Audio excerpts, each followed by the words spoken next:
Miss South Africa 2020, Shudufatso. How are you, my darling? Good morning, I'm fine, thanks, and how are you? I can't complain, my darling. Shudufatso, please tell our listeners of Namaqualand a little bit more about yourself. Who is Shudufatso? I think that's one of the most difficult questions you could ever ask anyone, but I'm going to try my best. I am a girl from Hamasi, a small village in Venda. I grew up there, and I moved to Mpumalanga. When I moved to Mpumalanga, then I moved to Johannesburg, and then I studied my bachelor in social sciences and philosophy, politics, and economics. And then I graduated, and now I'm currently pursuing my BA in international relations honors, and now I'm here Miss South Africa 2020. Congratulations, girl, on being our new Miss South Africa. With COVID-19 this year, the Miss South Africa competition was a total different ball game. How did you prepare yourself mentally, emotionally, and physically for this huge event? I think the biggest preparation you can make is just making sure you know who you are. And being authentic in that. Emotional preparation is just being kind to yourself and taking it easy and making sure that with each and every step you enjoy yourself and you are doing yourself justice, you know. Physically, I won't lie, I eat almost everything. And then mentally, I think the biggest preparation I could do was just learning to just take it one day at a time. Focusing on the small victories and making sure that I enjoy each and every step. So every single time I made it to top 35, top 15, or top 10, I made sure that I rejoiced enough, you know, like made sure that I enjoyed each and every single step, because you never know how life will pan out, because there's always like a plan for everything, a will for everything. So I wanted to make sure that I enjoy each and every single step. So the preparation was just basically being kind, checking in with yourself, and making sure that you take it one day at a time. Absolutely fantastic. In your final word, you spoke about the importance of mental health. Why do you think this is such a huge struggle for the youth of not just South Africa, but in Namaqualand as well? Recently, we had a lot of teenage suicide, and it's a lot to do with mental health. Why do you think that it is so important that people educate themselves when it comes to mental health issues? I read somewhere that suicide is the leading cause of death for people between age 15 and 29. So that's the leading cause of death currently. And in South Africa, 1 in 3 people are expected to suffer from mental health in their lifetime. But however, only 1 in 10 of those people will have access to mental health care. So it is quite an important issue, not only in South Africa, but globally. You know, globally, because mental health is still considered a taboo conversation around the world, where it is often engaged with not to rehabilitate, but to shame. And when people are not okay, they don't know that it's okay not to be okay. They don't know that it's okay to get help, because no one speaks about these things. No one equips them with the relevant information, you know. And then we end up having things like a high suicide rate. I think it's time that as a society here in Johannesburg, in South Africa, in around the world, actually in Africa, it's time for us to engage in those conversations in order to help people that need the help that they need, to make sure that these people know that it's okay not to be okay, including myself. Every single person needs to know that it's okay not to be okay. Definitely. What behavior should women be modeling for young teens who feel lost in a world where beauty is defined by everything other than personality and brains?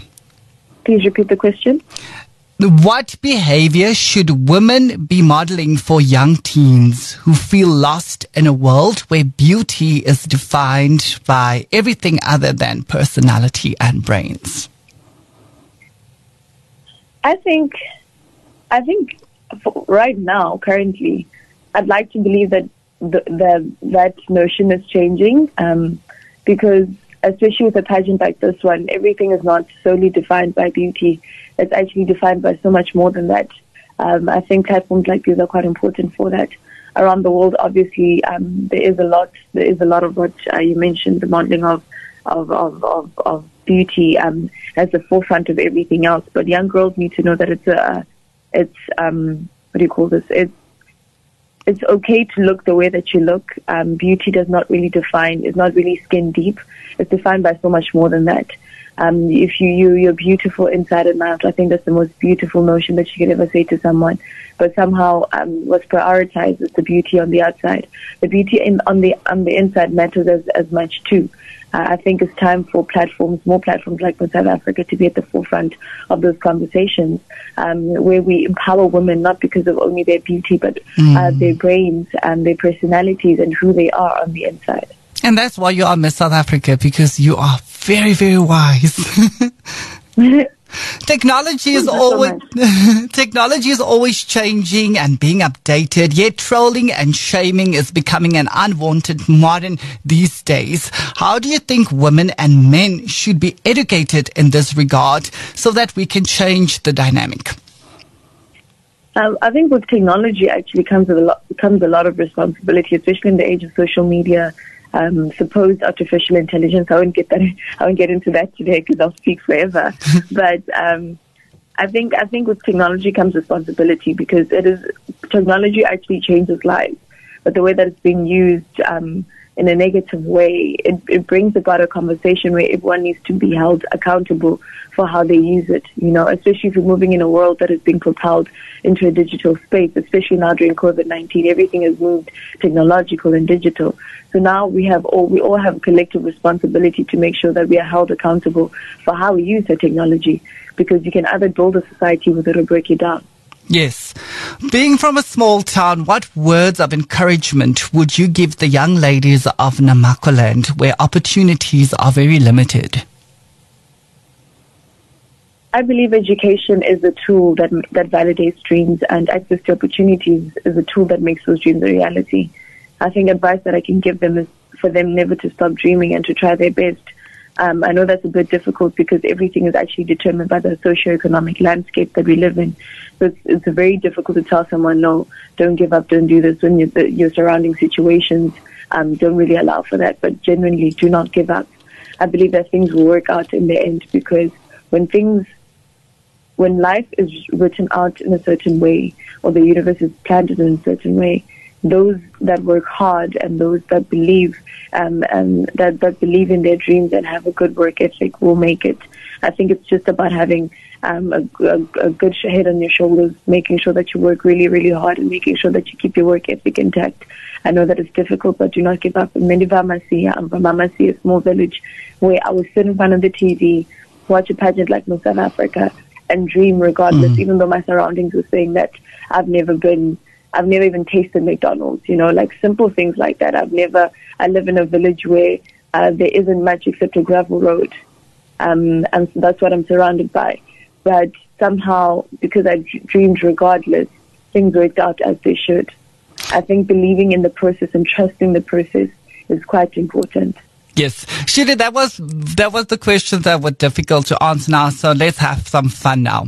What are you going to bring as the new Miss South Africa? And I think, do you feel that the pressure is on because we've been placed in the top three years in a row for the Miss Universe competition? How are you preparing yourself for that, my darling? What I'm bringing to the table is myself. I think I bring myself every single time I step on any platform, actually. But in terms of the Miss Universe competition, my mind is not there yet. It hasn't been more. We just hit the 72-hour mark yesterday. So I'm still finding my feet and making sure that I focus on being Miss South Africa, because it is quite a huge responsibility, yes, especially now during COVID-19, and people need all the hope that they can get. I think as an ambassador of the country, I want to focus on that. Miss Universe and South Africa placing 3 years in a row is a huge achievement. We've done really, really well. But my focus is not really there yet. I will let you guys know as soon as I know. Well, I can tell you something. I told Zozibini last year, girl, you're going to make that top 3, you're going to win. So I have the same feeling for you, Shuru. I have the same feeling for you. It's going to be yours, my darling. Thank you so much. I receive it. I'm soaking it all in. Yes.